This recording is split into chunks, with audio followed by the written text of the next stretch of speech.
Hidup adalah Kristus dan mati adalah keuntungan.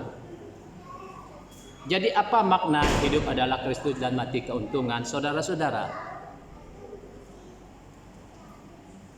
Yang dimaksudkan kalau kita lihat merenungkan bahwa fokus hidup kita untuk Kristus, baru kita mati, baru ada keuntungan. Jadi banyak orang Kristen salah berpikir bahwa asal saja orang Kristen mati lalu berpikir bahwa dia sudah istirahat, dia sudah dapat keuntungan. Padahalnya selama hidupnya tidak. Selama hidupnya tidak mencari Tuhan, hidupnya tidak memuliakan Tuhan, tidak berdoa. Bagaimana mungkin kematian itu menjadi keuntungan? Jadi maka itulah kita mau belajar pada pagi ini lewat firman Tuhan pada pagi ini ya. Sebelum itu mari kita baca dulu dalam beberapa ayat ini.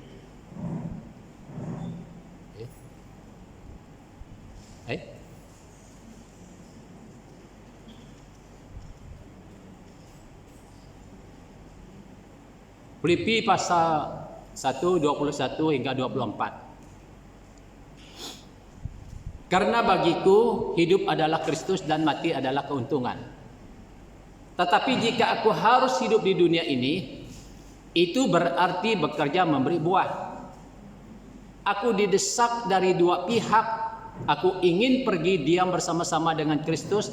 Itu memang jauh lebih baik. Tetapi lebih perlu untuk tinggal di dunia ini karena kamu. Jadi inilah kata Rasul Paulus kepada jemaat di Filipi. Jadi katanya hidup Paulus hanya untuk Kristus. Maksudnya apa? Maksud Paulus adalah hidupnya sepenuhnya melayani Tuhan. Melayani Tuhan. Itu saja fokus hidupnya. Jadi dia tahu dia mati sekalipun, maka kematian itu merupakan keuntungan bagi dia. Jadi katanya lagi, tetapi jika aku harus hidup di dunia ini, itu berarti bekerja memberi buah. Maksudnya, jika Tuhan mengizinkan Paulus masih panjang lagi hidup di dunia ini, maka itu aku harus memberi buah katanya. Berarti Tuhan memberi peluang untuk menghasilkan buah.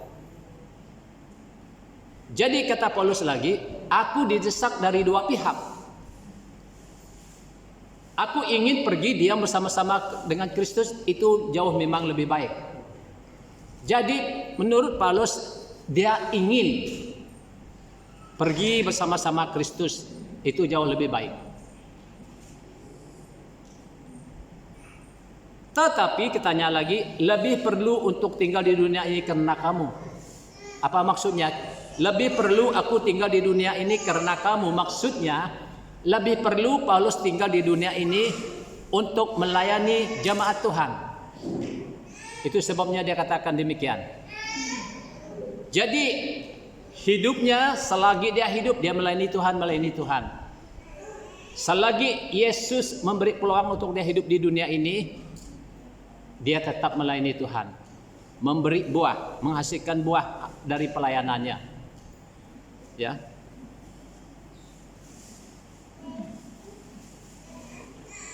Makna perkataan Paulus tentang hidup adalah Kristus dan mati adalah keuntungan ialah ketika seseorang mengalami kesulitan dalam hal apapun sebagai orang yang percaya, ia tidak pernah meninggalkan Tuhan. Namun dengan mengalami kesulitan itu membuat orang percaya tetap berpengharapan hanya kepada Tuhan semata. Jadi inilah kita ya. Jadi hidup kita untuk Kristus. Apapun kesulitan, apapun pergumulan, apapun tantangan hidup, kita tetap untuk hidup untuk Kristus. Jadi kesulitan itu yang membuat kita lebih kuat, lebih teguh berpegang kepada janji Tuhan, lebih setia, lebih berharap kepada Tuhan. Ya. Nah, sekarang kita terus kepada poin yang pertama ya. Hidup adalah Kristus. Hidup adalah Kristus. Apa arti hidup adalah Kristus? Hidup orang percaya hanya kepada pribadi Kristus. Ingat ini, hidup kita orang yang percaya hanya kepada pribadi Tuhan Yesus. Kristus menjadi awal dari kehidupan orang percaya setelah menyerahkan hidup sepenuhnya kepada Kristus dan dipimpin oleh Roh Kudus. Maafkan saya. Menjadi dasar dari makna hidup orang percaya, ya. Jadi fokus hidup kita hanya kepada Kristus. Fokus hidup kita. Kita baca ayat ini. Galatia pasal 2 ayat 19b. Aku telah disalibkan dengan Kristus, namun aku hidup. Tetapi bukan lagi aku sendiri yang hidup, melainkan Kristus yang hidup di dalam aku. Dan hidup yang kuhidupi sekarang di dalam daging adalah hidup oleh iman dalam Anak Allah yang telah mengasihi aku dan menyerahkan dirinya untuk aku.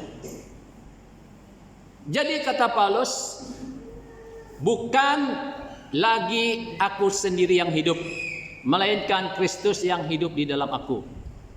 Jadi hidup adalah Kristus, adalah hidup yang dipimpin oleh Roh Kudus, hidup yang di dalam Kristus, bukan lagi kita sendiri.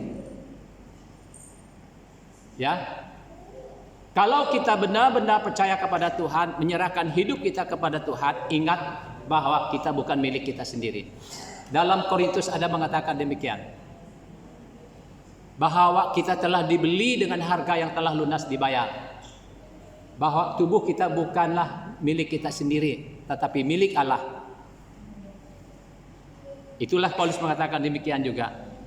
Jadi jika kita hidup ini adalah Kristus, berarti hidup kita adalah hidup di dalam Kristus. Hidup Kristus yang diam di dalam kita. Maka itu saudara-saudara, jangan sesukanya menggunakan hidup kita semaunya kita. Tetapi marilah kita bersandar kepada pimpinan Roh Kudus. Sebab apabila Kristus tinggal di dalam kita, bermakna Roh Kuduslah yang akan memimpin hidup kita. Maka kita pasti akan membedakan yang mana yang Tuhan mau dan yang mana tidak. Kita akan selalu ditegur oleh Roh Kudus yang ada dalam diri kita. Sebab Roh Allah, Roh Tuhan Yesus yang ada dalam diri kita.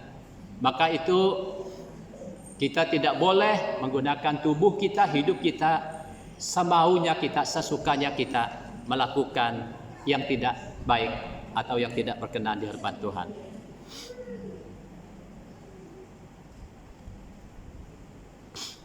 Dan katanya, dan hidupku yang kuhidupi sekarang di dalam daging adalah hidup oleh iman dalam Anak Allah. Jadi kita ini hidup di dalam daging. Ya, hidupku yang kuhidupi sekarang ini di dalam daging adalah hidup oleh iman dalam Anak Allah. Kita hidup oleh iman, percaya kepada Yesus. Itu hidup kita sekarang. Maka itulah kita harus mengandalkan Tuhan dalam segala laku kita, dalam segala perbuatan kita. 2 Korintus pasal 5 ayat 17 juga mengatakan demikian. Jadi, siapa yang ada di dalam Kristus, ia adalah ciptaan baru, yang lama sudah berlalu, sesungguhnya yang baru sudah datang. Jadi saudara-saudara, hidup adalah Kristus, artinya bahwa kita benar-benar milik Kristus dan mengutamakan Kristus. Dan hidup kita yang lama harus berlalu. Tidak boleh diulangi lagi. Hidup lama kita harus berlalu. Katanya yang lama sudah berlalu.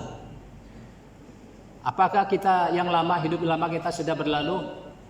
Atau masih juga?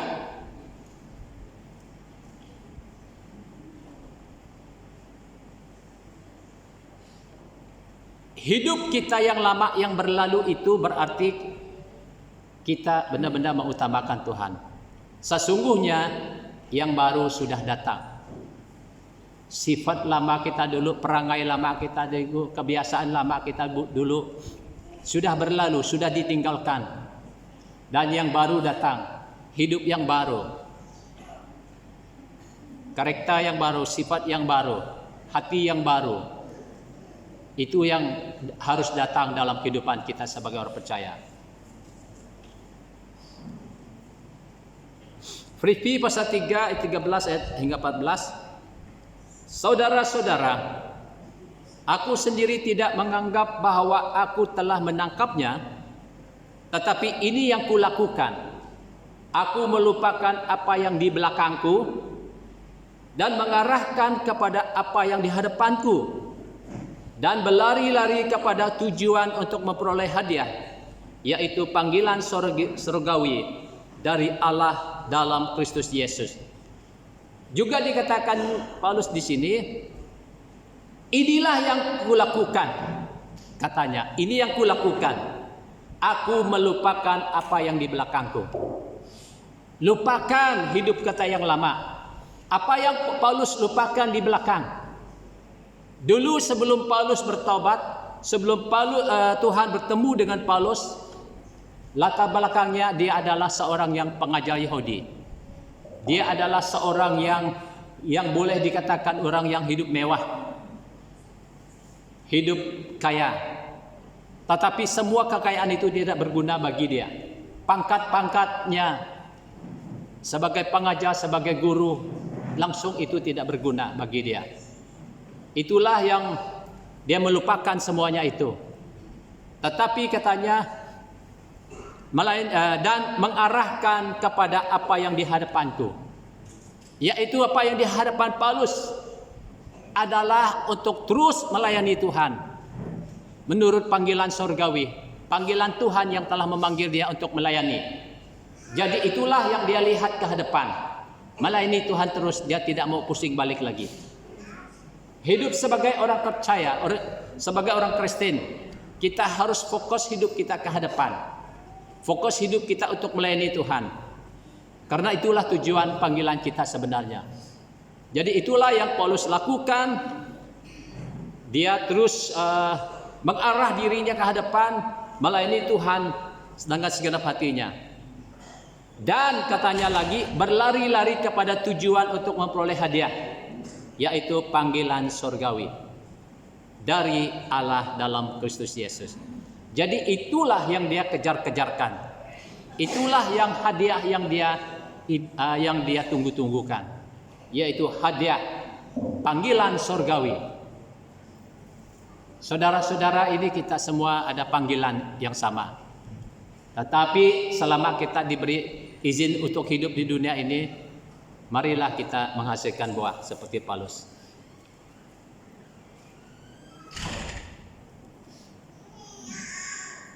Dan yang kedua, hidup di dunia ini bekerja untuk memberi buah. Seperti yang dia katakannya tadi. Jika aku hidup di dunia ini, ayat yang Filipi pasal 1 ayat 22 tadi. Tetapi jika aku harus hidup di dunia ini, itu berarti bekerja memberi buah. Bekerja memberi buah. Lalu apakah buah-buah ini? Apakah arti hidup bekerja untuk memberi buah?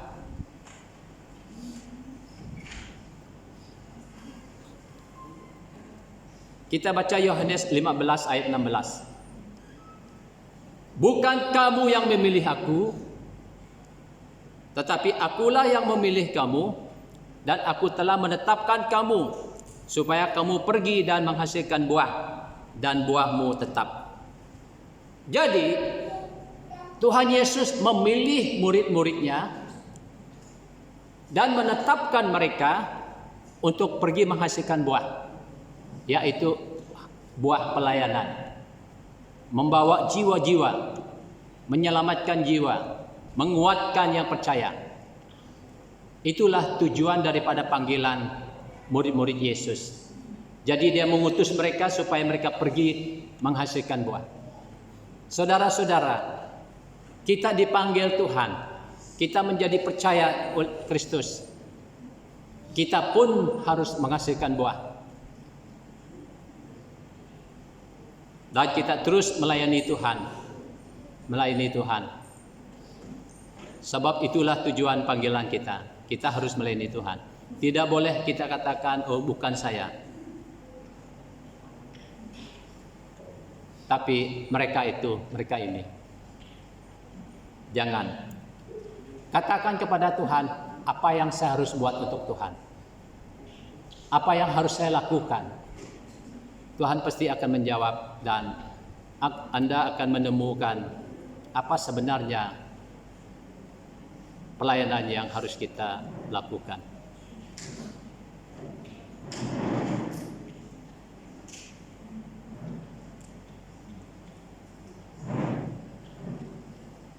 Yaitu yang seterusnya, yaitu untuk memberi buah. Yang pertama itu untuk melayani Tuhan.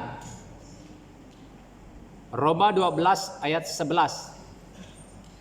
Janganlah hendaknya kerajinanmu kendur. Dalam bahasa Malaysia dikatakan malas. Janganlah hendaknya kerajinanmu kendur. Biarlah rohmu menyala-nyala dan layanilah Tuhan. Jadi roh kita harus menyala-nyala dan terus melayani Tuhan. Semangat pelayanan, semangat melayani Tuhan.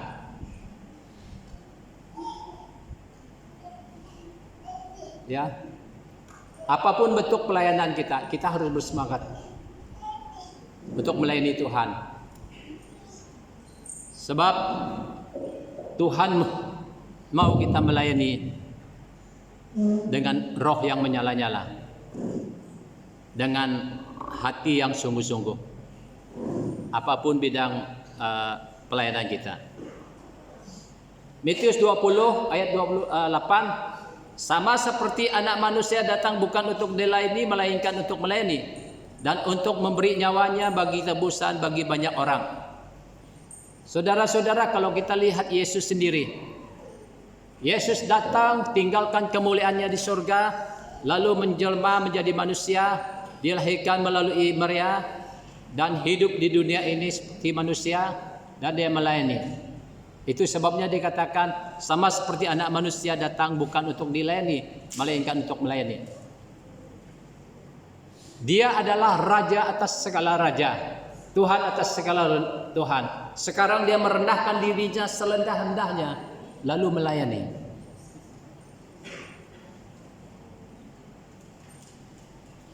Tidak semua kita mempunyai tugas yang besar. Apapun bentuk pelayanan kita lakukan dengan rendah hati. Pelayanan Yesus melayani adalah satu pelayanan yang sangat-sangat rendah. Dia melayani dengan rendah hati. Jadi demikian juga kita sebagai orang yang percaya Tuhan, kita harus juga melayani Tuhan. Jika Yesus pernah melayani di muka bumi ini, apalagi kita sebagai pengikutnya yang percaya kepada Dia. Kita harus melayani.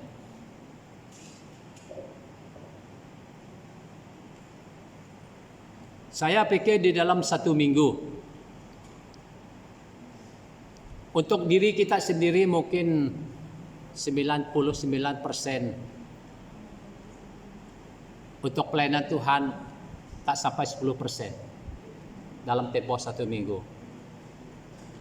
Kalau dalam satu bulan, bagaimana? Jadi itulah kita lihat kalau kita banding dengan Rasul Paulus. Rasul Paulus dia melayani sepenuh hati, sepanjang hari, sepanjang minggu, sepanjang bulan, sepanjang tahun.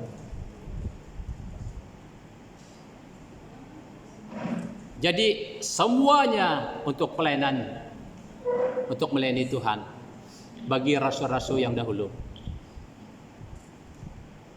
Jadi kalau kita melayani pun hanya sedikit masa saja yang kita gunakan dalam tempoh satu minggu, dalam tempoh satu minggu.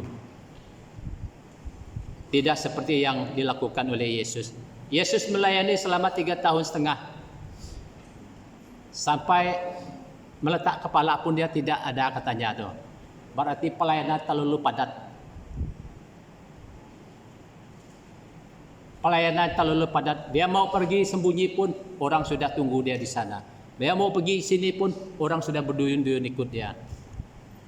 Hampir tidak ada waktu untuk Tuhan Yesus beristirahat. Dia terus melayani. Nah, hasil dari pelayanan Tuhan Yesus adalah kita. Semua orang percaya adalah hasil daripada pelayanan Yesus. Semua orang percaya adalah hasil daripada pemberitaan Injil oleh para rasul-rasul. Itulah buah yang mereka bawa kepada Tuhan. Mereka menghasilkan buah.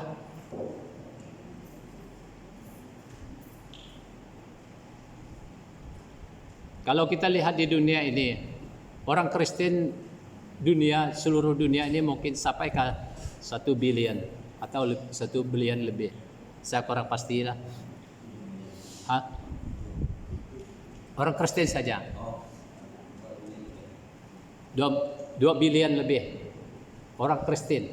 Itu hasil pelayanan rasul-rasul yang dulu, lalu disambung oleh hamba-hamba Tuhan terus sampai hari ini. Nah, bayangkan mereka menghasilkan buah yang luar biasa. Kisah para Rasul 20 ayat 19. Dengan segala rendah hati aku melayani Tuhan. Dalam pelayanan itu aku banyak mencucurkan air mata dan banyak mengalami percobaan. Kata Rasul Paulus ya.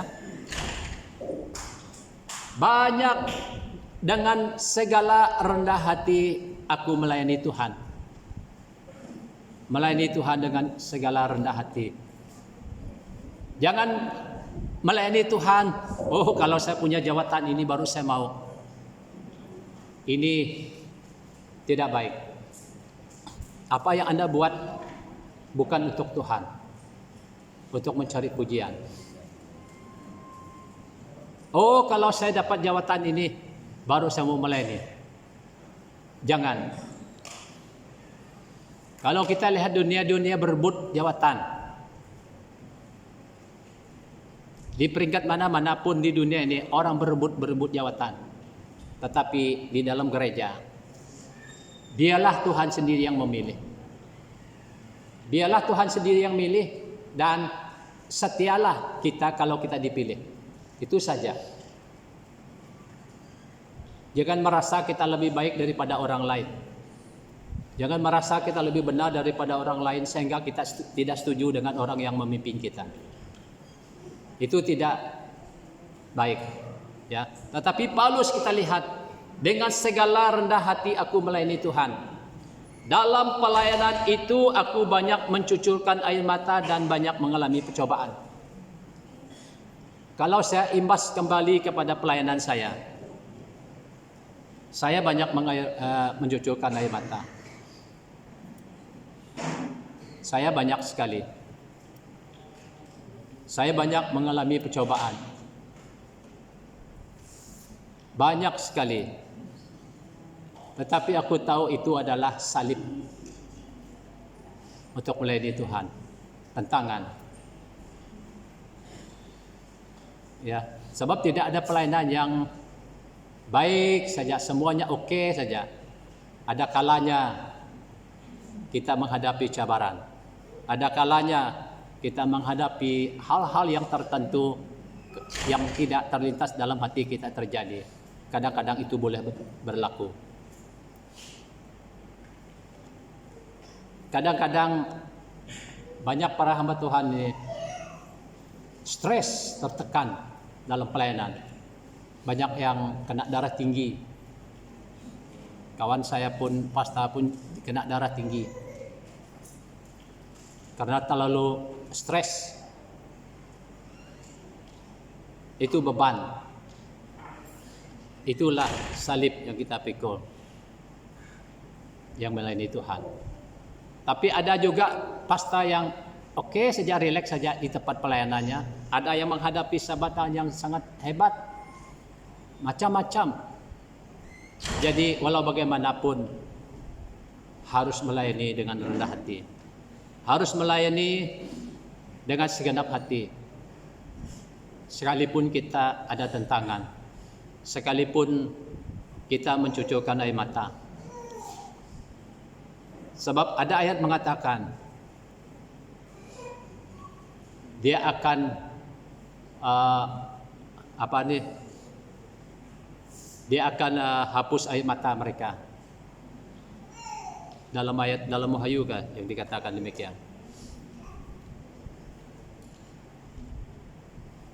Roma 12 ayat 7. Jika karunia untuk melayani, baiklah kita melayani. Jika karunia untuk mengajar, baiklah kita mengajar. Yaitu jika karunia untuk melayani, baiklah kita melayani. Melayani maksudnya ada banyak makna melayani ini. Bukan satu melayani di mimbar saja, tetapi melayani orang lain. Membimbing orang lain, menguatkan iman orang lain. Jadi itu kita sudah melayani. Jika karunia kita untuk melayani, kita melayani, kata firman Tuhan. Jika pelayanan kita untuk melayani Tuhan, melayanilah kita.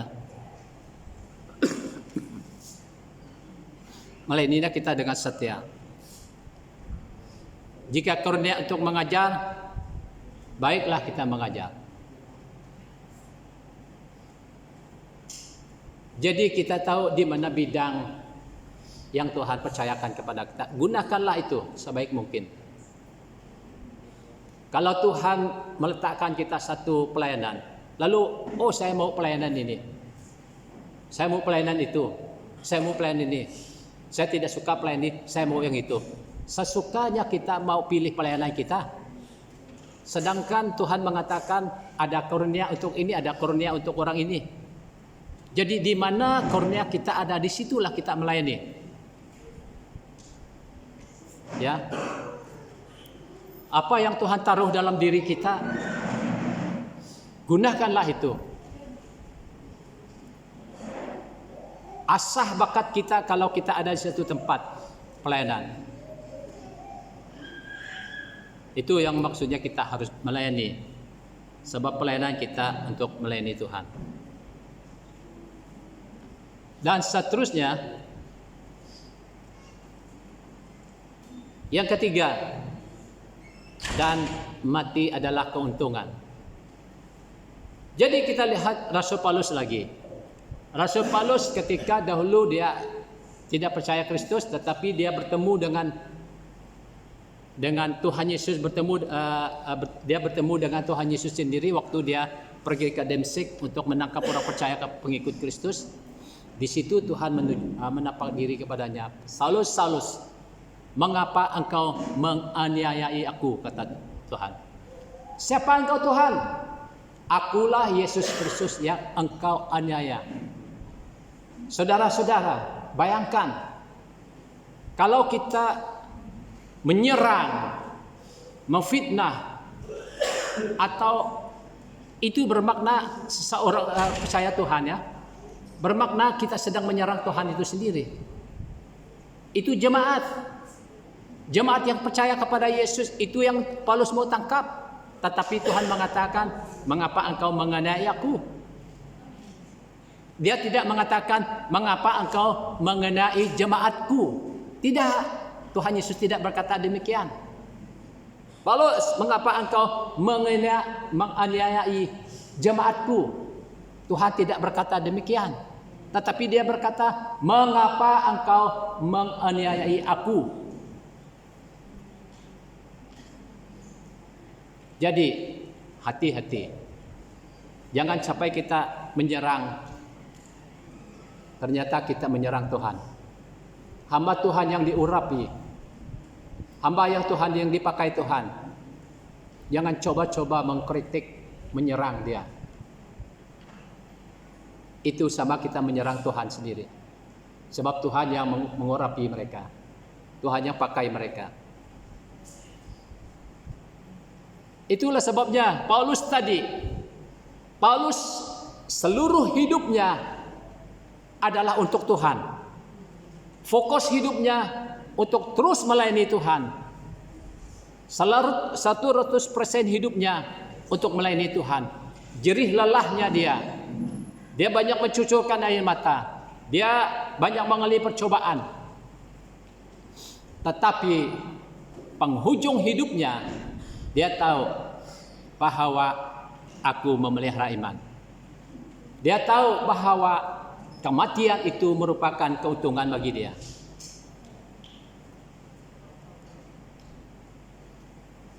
Filipi pasal 1 ayat 21 tadi, karena bagiku hidup adalah Kristus dan mati adalah keuntungan.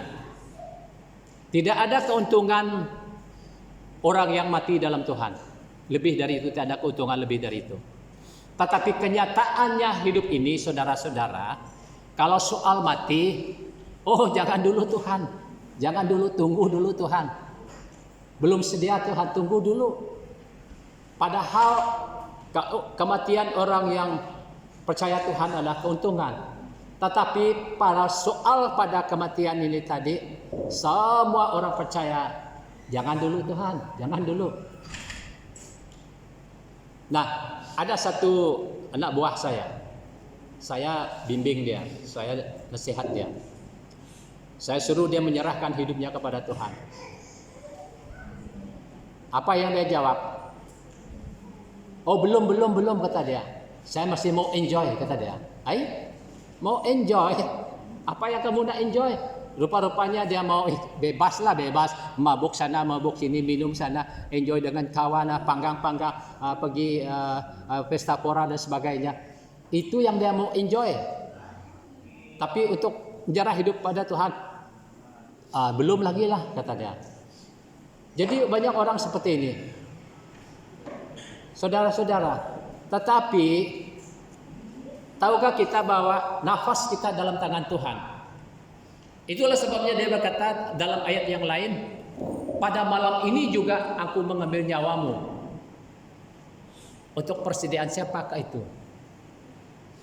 Berarti hidup kita dalam tangan Tuhan. Entah kita sehat, entah kita sakit, entah kita masih muda, entah kita sudah tua, entah kita dalam peringkat umur apapun. Jika Tuhan yang memanggil, tidak ada yang dapat menahan. Jadi itu sebabnya kita harus siap sedia setiap saat untuk mempersiapkan diri kita sendiri. Bila mana saja Tuhan panggil, kita sudah siap. Baru kita dapat keuntungan. Baru ada keuntungan ini. Bukan asal saja menjadi orang Kristen lalu mati nanti berbahagialah orang yang mati dalam Tuhan. Bukan maksudnya begitu, saudara. Yang berbahagia yang orang yang mati dalam Tuhan itu berarti orang yang betul-betul hidup takut akan Tuhan, orang yang betul-betul menuruti firman, orang yang betul-betul menyerahkan hidupnya kepada Tuhan. Itu yang maksudnya berbahagialah orang yang mati dalam Tuhan. Baru dapat keuntungan.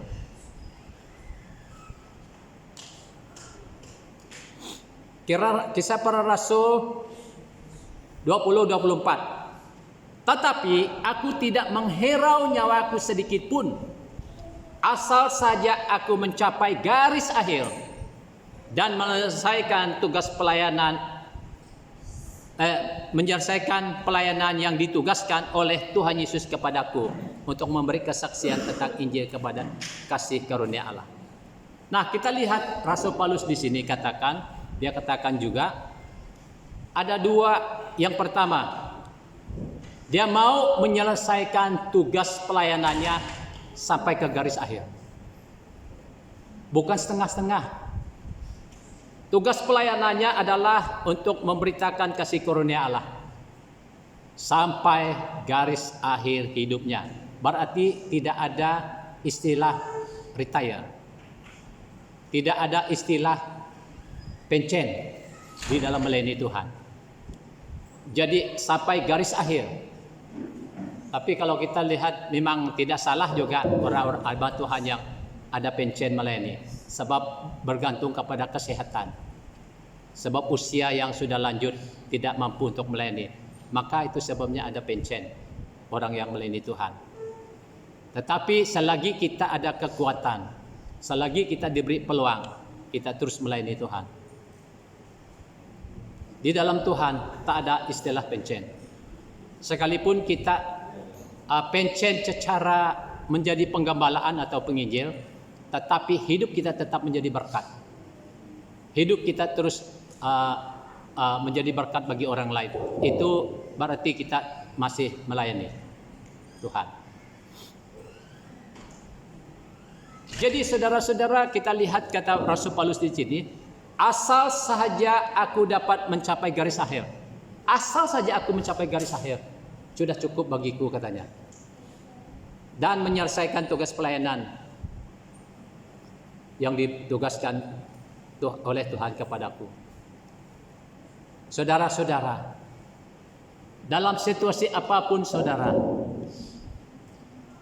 jangan tinggalkan Tuhan di tengah jalan. Jangan sampai kita sudah hilang kepercayaan di tengah jalan. Jangan sampai kita tidak setia di tengah jalan. Kita harus sampai ke garis akhir. Amin. Kita harus sampai garis akhir. Jangan setengah-setengah jalan. Nanti kita rugi. Jangan kita pakai doktrin Calvinis yang mengatakan sekali selamat tetap selamat. Lebih baik kita pegang kepada doktrin Lutheran.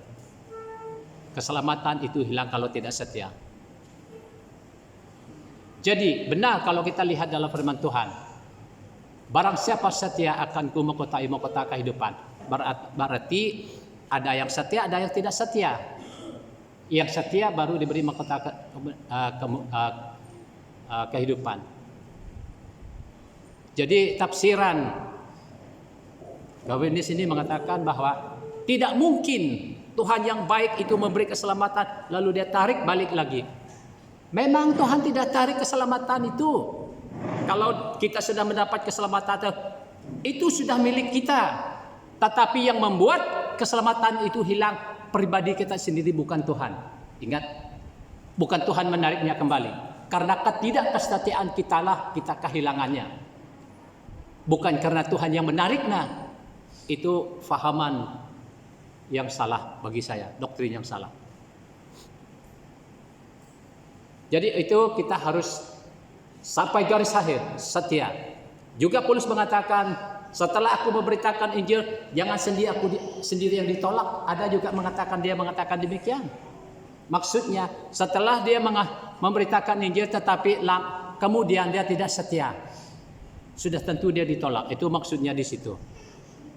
Jadi, saudara-saudara, marilah kita melayani Tuhan sampai garis akhir hidup kita. Setia, walau masalah apapun, tekanan apapun, kita harus setia. Ada anti kami yang meninggal beberapa hari yang lalu, Rabu yang lalu, yang bersaksi di gereja kita ini, dia main gitar juga, dia lagu. Kecil-kecil badan dia. Tetapi kalau di gereja dia di Emmanuel di Miri, dia yang paling aktif. Selalu kalau orang panggil, dia pimpin pujian. Last minute, orang yang pimpin pujian itu suruh dia tidak cakap apa-apa, dia pimpin saja. Kalau dia tidak siap, apalagi orang yang kamu suruh itu, macam mana dia mau siap? Tapi dia tidak soal apa-apa, dia terima saja. Kalau mereka pergi menginjil, selalu mereka bawa dia. Dia sangat setia dalam pelayanan. Inilah orang percaya, setia sampai garis akhir.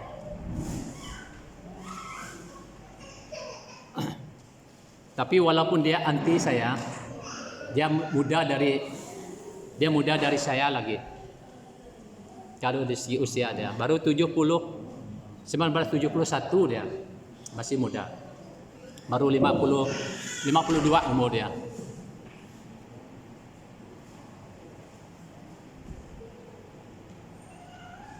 Dia yang bungsu di antara adik-beradik.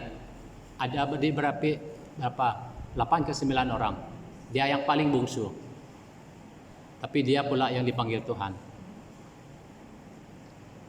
2 Korintus pasal 4 ayat 7. Aku telah mengakhiri pertandingan yang baik. Aku telah mencapai garis akhir. Dan aku telah memelihara iman. Jadi kita lihat apa yang dikatakan Paulus di sini. Dia katakan, aku mengakhiri pertandingan yang baik. Hidup ini adalah pertandingan, saudara. Hidup ini adalah pertandingan. Gunakanlah hidup kita sebaik mungkin di dalam pertandingan iman selama kita menumpang di dunia yang sementara ini. Sampai garis akhir hidup kita. Aku telah mencapai garis akhir. Aku telah memelihara iman. Dia telah memelihara imannya sampai kepada garis akhir. Saudara-saudara, itu yang paling penting dalam iman Kristen kita, yaitu setia memelihara iman sampai garis akhir. Jangan setengah-setengah seperti yang saya katakan tadi.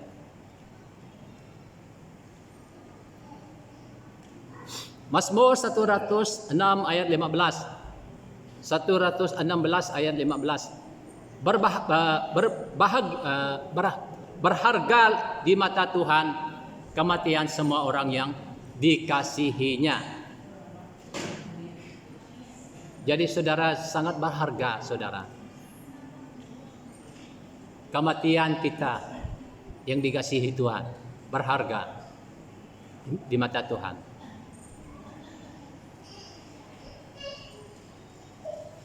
Emas kita, rumah kita, kereta kita, insan belian kita, itu tidak ada nilainya di mata Tuhan.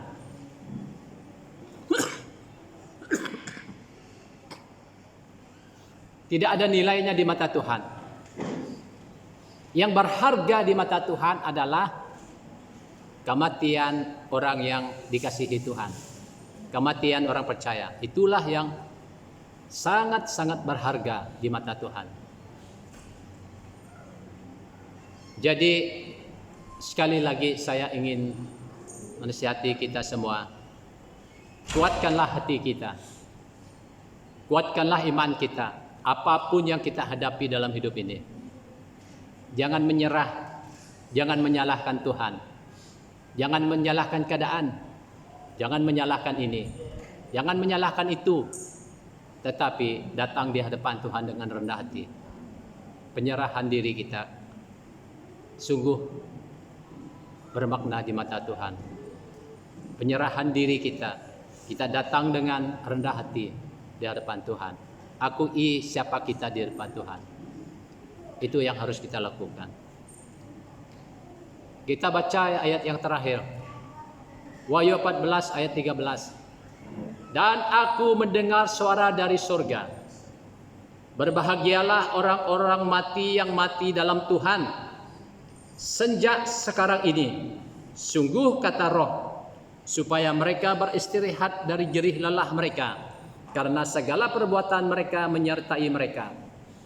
Saudara-saudara, ini adalah yang daripada Tuhan sendiri. Berbahagialah orang-orang yang mati dalam Tuhan. Sekali lagi, orang mati dalam Tuhan. Apa maknanya orang yang mati dalam Tuhan? Orang yang mati dalam Tuhan maknanya orang yang mati hidup setia, hidup taat, takut akan Tuhan, hidup bergantung percaya kepada Tuhan sepenuhnya, susah apapun pengharapannya pada Tuhan saja. Dia tahu bahwa Tuhanlah segala-galanya dalam hidupannya. Jadi itulah orang yang mati dalam Tuhan. Jadi kita harus hidup dalam Tuhan terlebih dahulu, baru kita berbahagia. Sungguh kata Roh, bayangkan dikatakan di sini, sungguh kata Roh, Sungguh ini betul-betul bukan lagi percobaan. Ini bukan percobaan, betul-betul cobaan, bukan seperti cerita Firaun itu. Betul-betul sungguh-sungguh kata roh ini.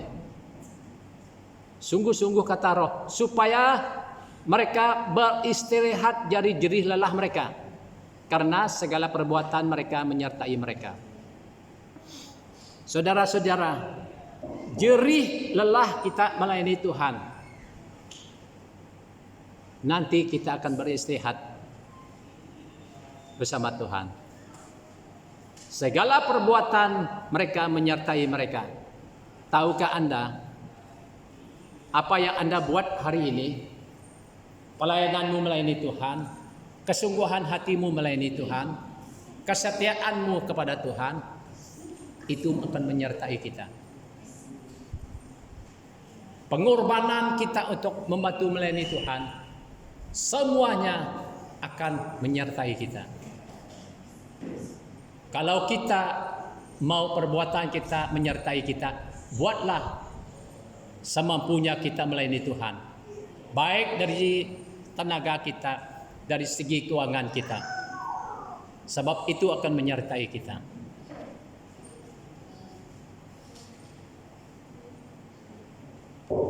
Tetapi bagi orang jahat, bagi orang yang tidak mengenal Tuhan, bagi orang yang tidak mau bertaubat, segala kejahatannya juga akan menyertai dia.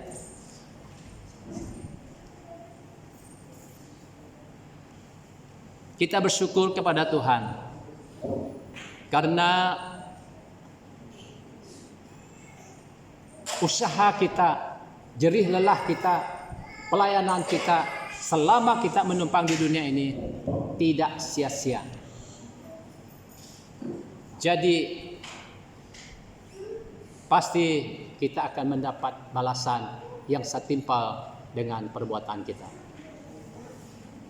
Jadi saudara-saudara, inilah firman Tuhan yang kita pelajari pada pagi ini mengenai hidup adalah Kristus dan mati adalah